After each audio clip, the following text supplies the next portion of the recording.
देवाच्या माणसानं काय विचारलं? ती कोठे पडली.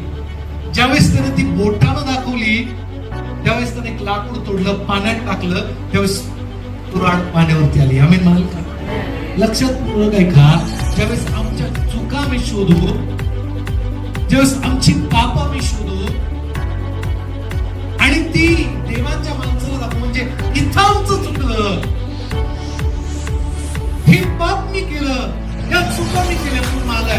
देवाच्या लोकांनो, देवाच्या माणसानं काय केलं? एक लाकूड. लाकूड म्हणजे काय माहितीये का? लाकूड म्हणजे वधस्तंभ आहे. आम्ही म्हणाल का? तो वधस्तंभ ज्यावेळेस आमच्या जीवनात येणार आहे, तो येशू आमच्या जीवनात येणार आहे, आमचं पडलेलं आध्यात्मिक जीवन पुन्हा स्थिर उभं राहणार आहे. आम्ही म्हणाल का? तो वधस्तंभ आमच्या जीवनात असला पाहिजे. येशू आमच्या जीवनात असला पाहिजे. किती अद्भुत गोष्ट आहे. लाकूड तोडलं, पाण्यात टाकलं आणि ती कुऱ्हाड पाण्यावर तरंगली. बस येशू त्या विधवेच्या जीवनात आला, मेलेलं मूल पुन्हा जिवंत झालं.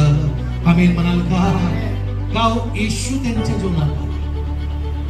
आज आमच्या जीवनात कोण आहे? ह्या छोट्याशा हृदयामध्ये आम्ही काय केलं माहितीये का? संपूर्ण जगाला इथं ठेवलं.